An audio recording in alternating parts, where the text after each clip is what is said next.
When it comes to the most overpowered heroes of all time, there are two names that always come up. It just so happens that both of these characters are from the world of manga and anime, and their fans always bring them up whenever they discuss the most powerful characters too. First up is Son Goku from the classic shonen series Dragon Ball, and then there's Saitama from the highly popular One Punch Man. Both leads are known for their immense strength and defeating some of the strongest villains alive in their respective universes.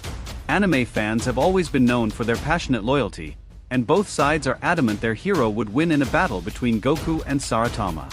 That being said, Dragon Ball fans tend to ignore the fact that Saitama is overpowered beyond logic or common sense. More importantly, One Punch Man is something of a satire of the shonen genre, arguably making this entire debate pointless. Saitama's not just powerful. His actions have proven that he's on another level compared to countless anime heroes. It's not an easy task to definitively prove who the victor might be when it comes to Saitama versus Goku, but One Punch Man fans might have a tighter argument. With One Punch Man returning for a third season, the Goku versus Saitama debate is hotter than ever. I think we all need to acknowledge something important before moving forward. Following the tragic passing of the legendary Akira Toriyama, more people than ever are looking back at the Dragon Ball franchise that he created. The most important part of Dragon Ball obviously happens to be the main character, Goku, who's one of the most powerful combatants in all of shonen anime and manga. This puts him in the same weight class as Saitama from One Punch Man, making many wonder how a Saitama versus Goku fight would go. The answer to whether Saitama can beat Goku has perplexed several fans, and the techniques that the Saiyan warrior brings to the table make deciphering this even harder. I did mention that Saitama should be a clear winner from basic common sense, but things are not always as they appear to be. Just look at the US elections, and you'll know what I'm talking about. In order to give you guys a comprehensive understanding of the topic, I've decided to break down why Saitama versus Goku is closer than you think. Chapter 2: Saitama's Powers. Saitama's main power is his incredible strength, which allows him to effortlessly defeat even the toughest foes. True to the name, almost all of his enemies go down after one hit, with only the most enhanced able to withstand such an instant defeat. Saitama is incredibly fast, to the point where he actually outpaces someone whose only power is superhuman speed. His physical power extends to his durability and sturdiness, with attacks that should have done him in still leaving him without a scratch. This all makes Saitama incredibly overpowered and durable. Even Saitama's organs and internal systems benefit from these enhancements, allowing him to withstand radiation and direct attacks to sensitive body parts. He's also resistant to extreme temperatures and psychic attacks while being able to master techniques such as time travel. While Saitama claims that these powers are the result of his intense physical training regime, Dr. Genus hypothesized that there was something more to it. The theory is that Saitama overcame all genetic blockers and achieved unparalleled potential. Strangely enough, Saitama can't fly, which along with his many times nonchalant personality is his main weakness. However, I feel like I should point out that not being able to fly is only a limitation for him in terms of a technicality. We have seen countless times in the manga as well as the anime that Saitama can jump extremely high and maintain his position in the air for extended periods of time. Chapter 3: Goku's Powers. Now, if we compare Saitama to Goku simply in terms of power, there is a clear and marked difference. With his monkey tail and absurd strength, Goku has been more than human since Dragon Ball's first saga. Bulma shoots him at point-blank range as a child, yet this merely hurts instead of killing him. Goku only got stronger as he trained with new martial arts masters, but he was mostly on par with his fellow human fighters throughout the classic series. Goku could only fly by using his Nimbus Cloud as a child, but he and the other Z fighters learned to fly after training with Korin and Kami. Goku can channel his own ki, namely attacks such as the Kamehameha and Genki Dama, better known as the Spirit Bomb. Most importantly, he's one of the few Saiyans who can turn Super Saiyan. Transforming into a Super Saiyan upgrades his power even more, escalating his power level with each subsequent form. Other abilities include Instant Transmission, which allows Goku to appear anywhere at will, and Ultra Instinct, Goku's currently strongest form. Goku is also incredibly fast, being able to move several thousand times the speed of light. This means that there are few who can beat Goku, which is why the Goku versus Saitama debate rages so fiercely. Chapter 4: Understanding Their Ranks. When determining whether Goku can beat Saitama, it's important to understand where each character's power level and rankings lie. As per what we last saw in the anime, Saitama is a B-class hero and seemingly just a plain old human, at least according to the Hero Association. He experiences everything an average human does and presumably ages with time, although it's too early to tell if Saitama is somehow immortal as well as omnipotent. That said, he has no special abilities like regenerative or magical powers. It's not like he needs them, but it's better to present all sides of the argument. Goku, on the other hand, comes from an alien warrior race with superpowers. Scions like Goku age slowly compared to humans, as stated by Vegeta in Dragon Ball Z, which is a huge advantage.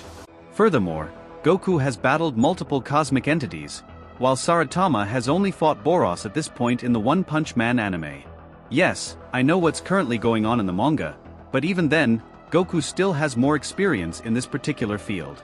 Despite this massive gap in basic genetic makeup, Saitama displays as much strength as a regular Scion without any effort. In fact, even exerting a fraction more than his regular power shows that his strength is comparable to, or even beyond Super Saiyan levels. The anime audience can only imagine how powerful Saitama could possibly get if he goes beyond his normal and serious punches. Recent manga chapters have shown how Saitama develops newer and far more effective techniques than the average brawler, including time travel and copying his opponent's abilities. Goku would be hard-pressed to fight Saitama if the latter decided to go all out. Also, keep in mind that full-force displays of strength from Goku are rare, whereas they're quite common with Saitama. This lends credence to the idea that Saitama can beat Goku, as well as vice versa. Chapter 5: How do origins come into the picture? Ironically, both Goku and Saitama incorporate elements of the DC superhero Superman into their characters. This is a bit more explicit with Saitama, who's based on a generic superhero archetype for the purpose of sarcasm and humor. Goku more closely emulates Superman's iconic origin story of being an alien sent to Earth as a baby. Again, the more overt concept of Saitama being a parody of overpowered superheroes is something of an argument in terms of whether Saitama could beat Goku. Still, Goku actually possesses the power to fly, which Saitama doesn't have.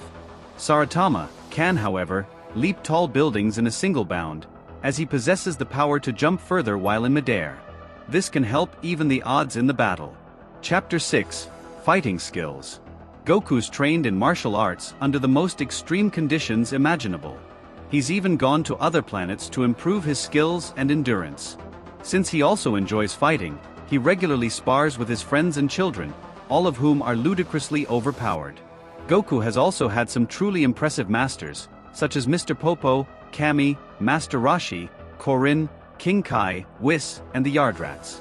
Not only does he improve his techniques in battle, but his power levels also surge with each victory or loss.